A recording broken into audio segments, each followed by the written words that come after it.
There's a new book out, and it claims that Peter Sutcliffe, the Yorkshire Ripper, actually killed another 23 people, and the police covered that up. West Yorkshire Police denying that. More to come in a minute.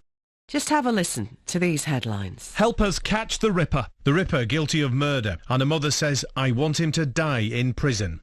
Why the police rule out Sutcliffe. Ripper's mission to kill. Ripper haunted my life. Police chief gags the Ripper squad. Why can't they catch the Ripper? Ripper, a man arrested. Well, those headlines, just hearing them, they really are frightening. And they were the headlines about Peter Sutcliffe during the 6 years that the lorry driver from Bradford held whole communities in total fear. And I was a teenager at the time he was killing, and he just didn't go out, quite simply. Well, here's a new headline. The Yorkshire Ripper murdered 23 more victims. This is the claim in a new book. It's called The Secret Murders by former police intelligence officer Chris Clark and author Tim Tate. Very disturbing for those of us who lived through this time, and Peter Sutcliffe's first victim was Wilma Mccann. Now, she was killed after being attacked with a hammer on Scotthall Avenue in Leeds. Her son Richard Mccann, we speak to him frequently in all sorts of different capacities, but this morning, I know it's not easy, thank you for coming in to talk to us. You won't have read the book yet, but the headline is, Peter Sutcliffe murdered far more than those he was convicted for, the 13 murders. How does that make you feel? Yeah, I've not read the book, and it's out today.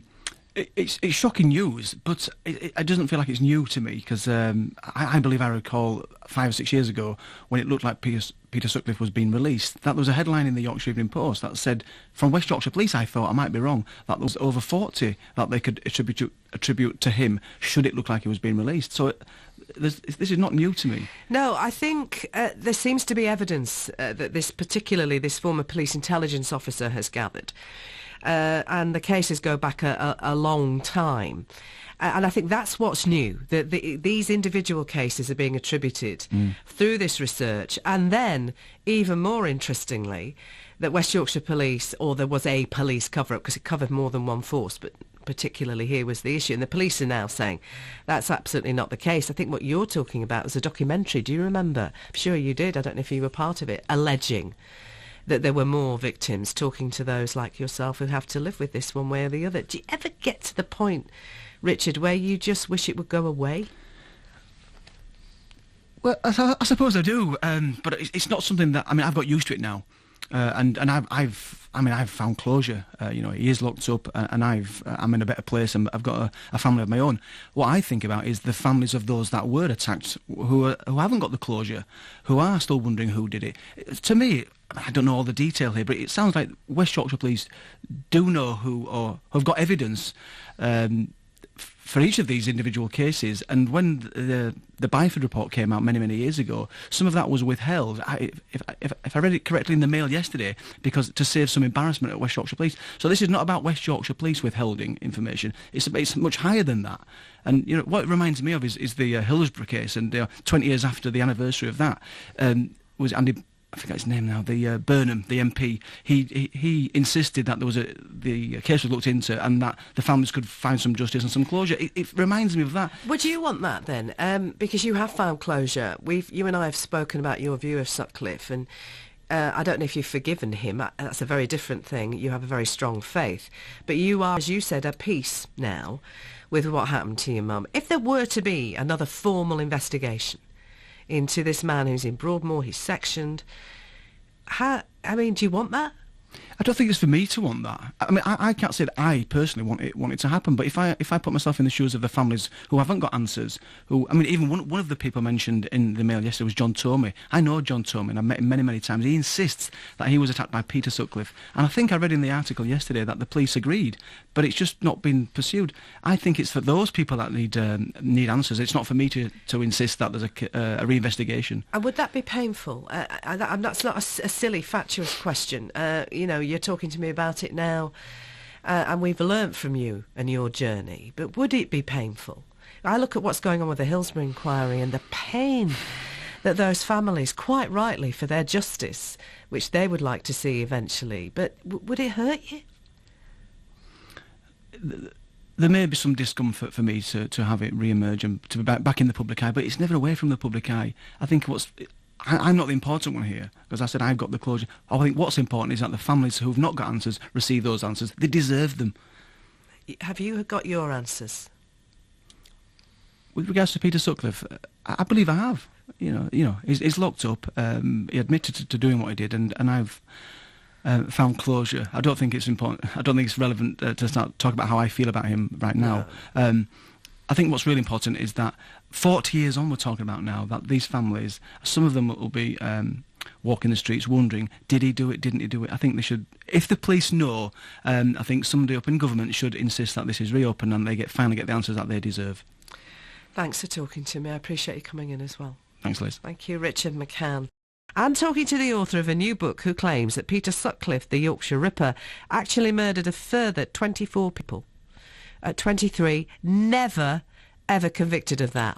If you were around in West Yorkshire when Peter Sutcliffe was at large, eventually, of course, convicted of 13 murders, it's a time none of us will ever forget. Help us catch the Ripper. The Ripper guilty of murder. And a mother says, I want him to die in prison.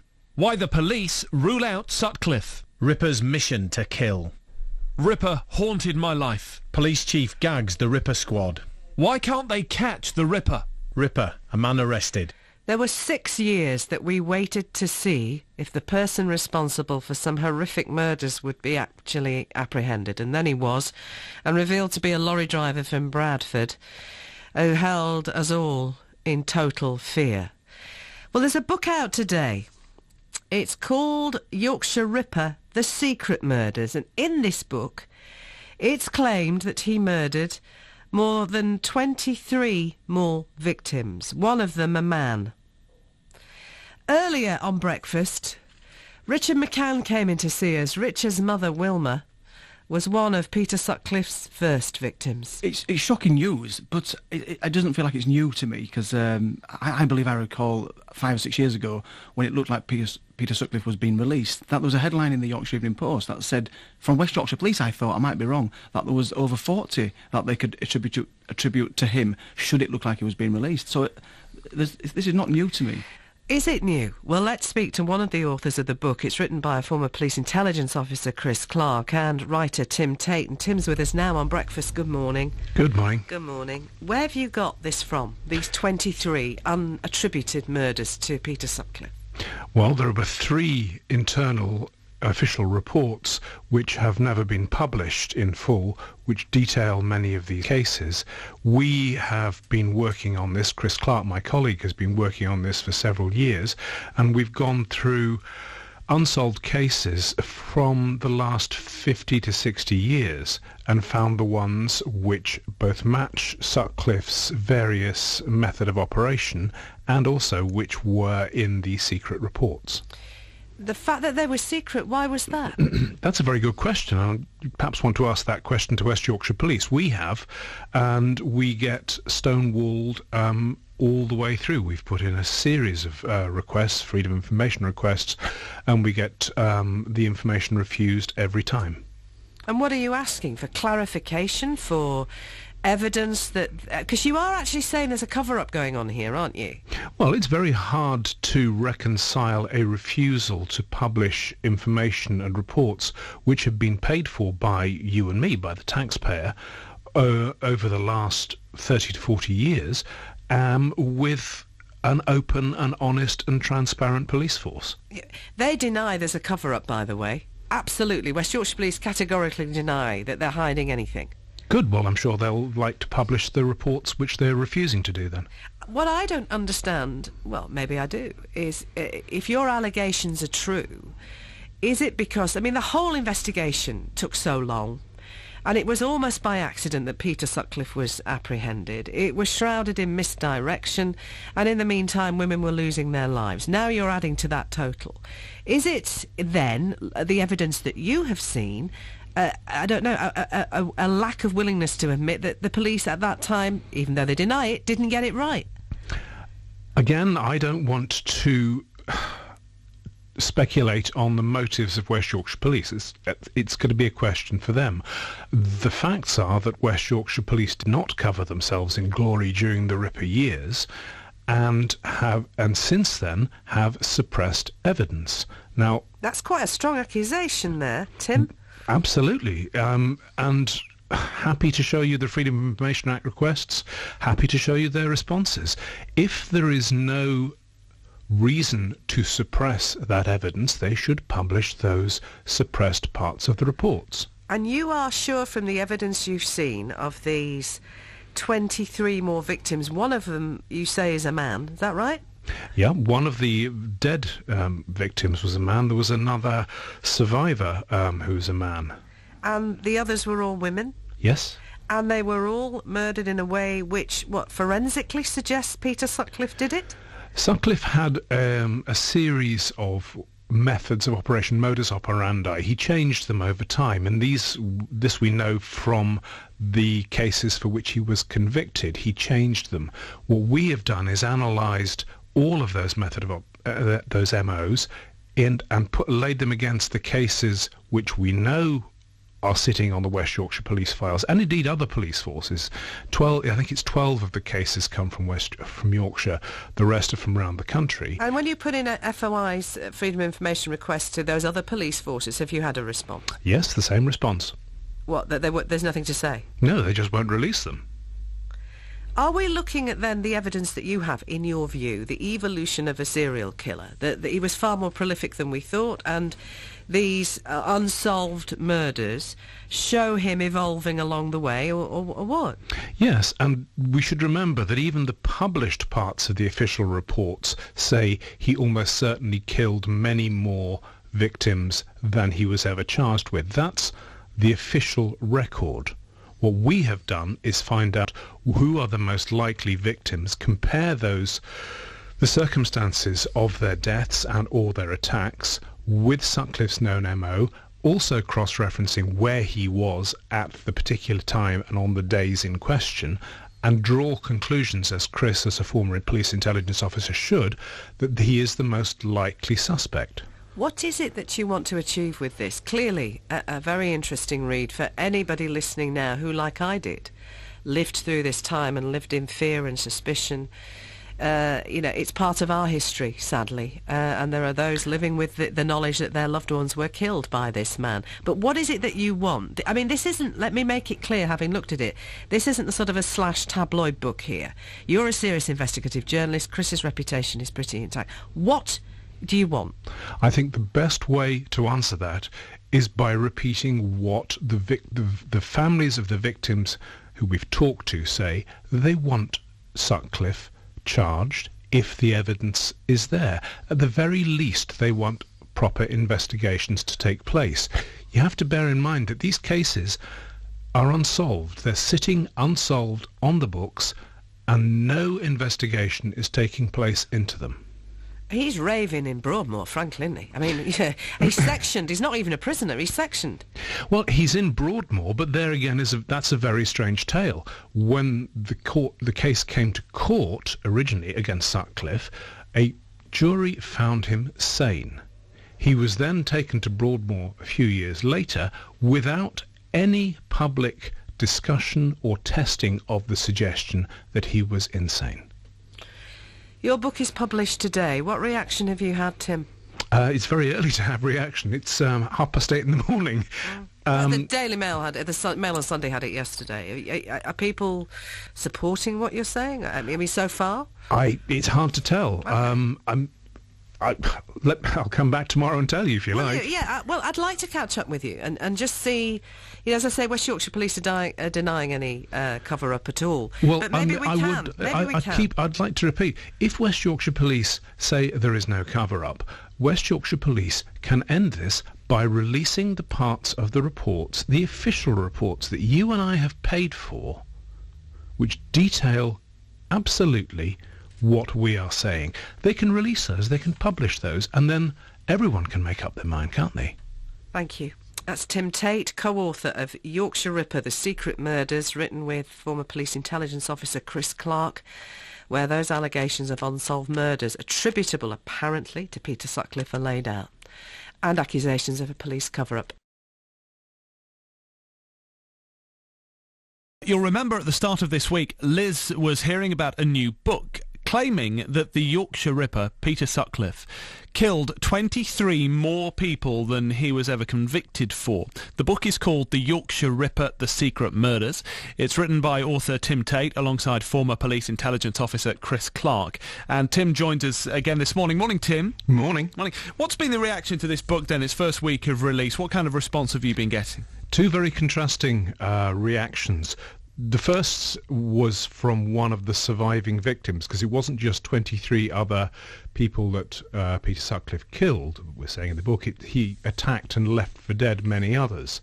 And one of them, whose story we tell in the book, Maureen Lee, her reaction, I think, sums up why we wanted to do this. She told us that it was an amazing thing, and it made her feel very satisfied that she's been recognised and her story has been recognised, and it made us feel good. We're doing the right thing, because Maureen has suffered immensely as a result, not just of the attack, but of West Yorkshire Police's refusal to do anything about it. By contrast, West Yorkshire Police, well, that's a very different reaction. One of the things that struck me when I came on the show on Monday morning, which was I think about 8:30, about this time on Monday morning, the book had been out for a couple of hours, and already the police were saying, West Yorkshire Police were saying, no new evidence. Well, what struck me then was they must be pretty fast readers.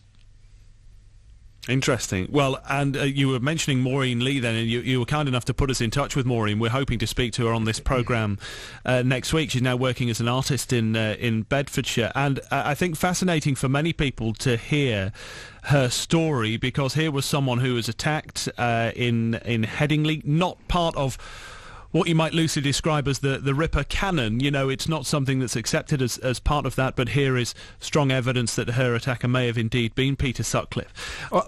It's more than strong evidence. In 2002, West Yorkshire Police publicly stated that it had enough evidence and was in a position to charge Sutcliffe with the attempted murder of Maureen Lee and the murder of one of the other stories we tell in the book, a young woman called Debbie Schlesinger. And that was 2002.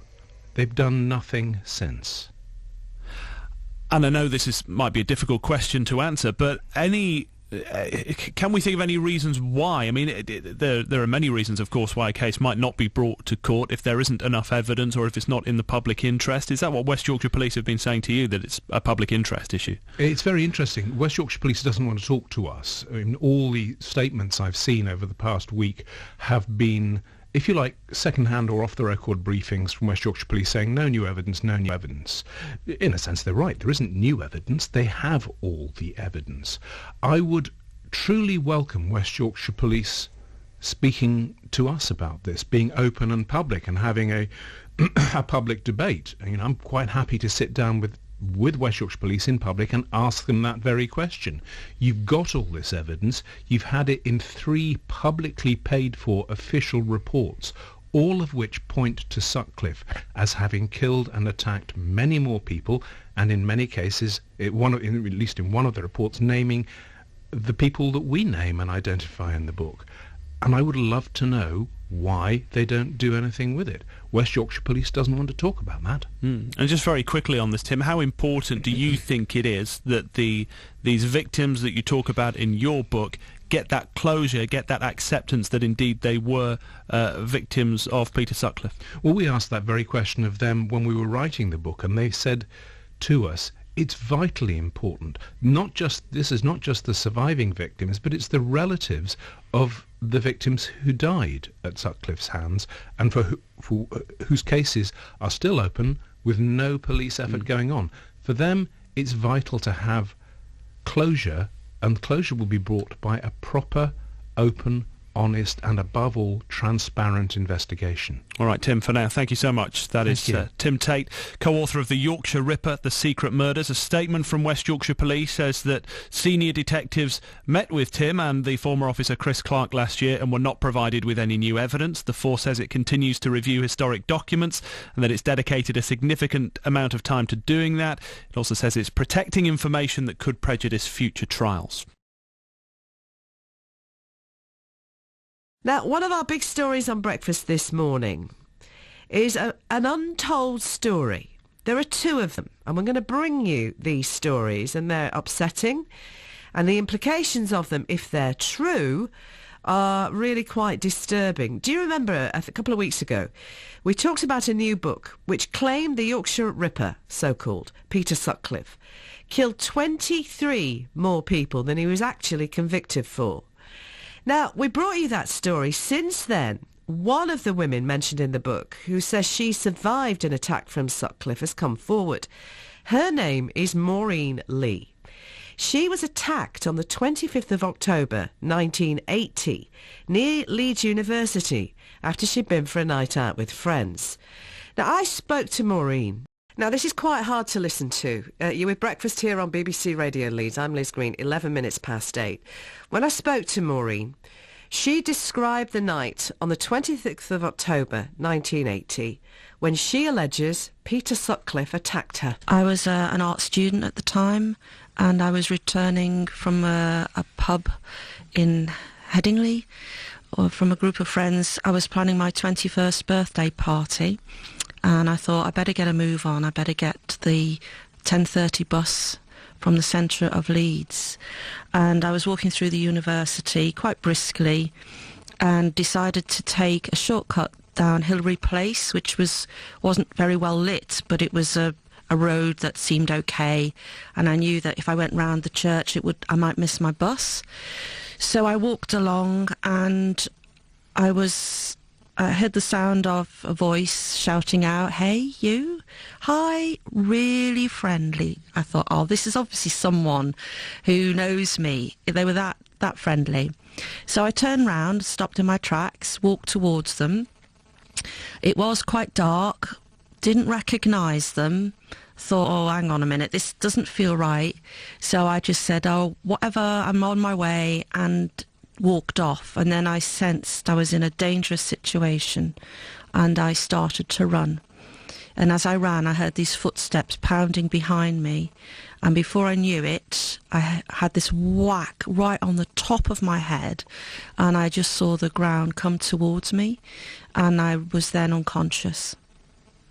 Have you any idea who that was? You think it was Peter Sutcliffe, don't you? Well, I did see the face, and eventually, months later, when his face was on the television, I recognised those eyes, and I fell to my knees. I actually was face to face with Peter Sutcliffe, the Yorkshire Ripper. It was too shocking to actually shoulder and acknowledge, and I kept it secret for many years, and until years later, I've now come to terms with what happened, come to terms with who did it, but I've still yet to come to terms with how the police handled my case. You say you kept it secret, and clearly you were badly hurt, were you? He whacked you on the back. Did he do anything else to you? He whacked me on the head with a ball-peen hammer because I have a crescent moon-shaped dent on the top of my head. I have 2 puncture wounds to the back of my spine made with a screwdriver. I broke my jaw, I fractured my skull, I fractured my cheekbone, grazed my body by falling to the ground, was very badly bruised, and had my jaw wired up for 3 months. Good Lord. I was really lucky to be alive, so lucky to be here. I wonder why he left you in that state. Well, it transpires due to an investigation by a TV documentary company called True North, which was from Yorkshire Television. They investigated my attack, and I was finally able to meet the person that intervened, and she witnessed this at the end of the road. I think I must have screamed, I don't remember, and she walked towards him while he was standing over my body on the floor, and I think she interrupted that last final blow. So I'm incredibly indebted to her. That's Maureen Lee's story, and she's convinced the person that attacked her back in 1980 was the Ripper. West Yorkshire Police are telling us, we asked them to talk to us, they said no. They say they're continuing with an ongoing progress to review legacy documents, including material related to the Yorkshire Ripper. It's all to do with national guidelines from the Home Office. They say the review of the interests of victims of crime and their families are of paramount importance, as is the requirement to ensure that no information is made public that could subsequently prejudice any future criminal investigation of judicial process. For this reason, West Yorkshire Police say they cannot comment in more detail at this stage, and if there are any new lines of inquiry, they will be pursued, and they'll contact those affected. Maureen Lee has written to the Justice Secretary to say, look, this needs reviewing. There are others as well. The book that alleges 23 people were victims of the Ripper, it's called The Yorkshire Ripper, The Secret Murders, written by Tim Tate and Chris Clark, and that's out now. Thanks to Maureen Lee for talking to us.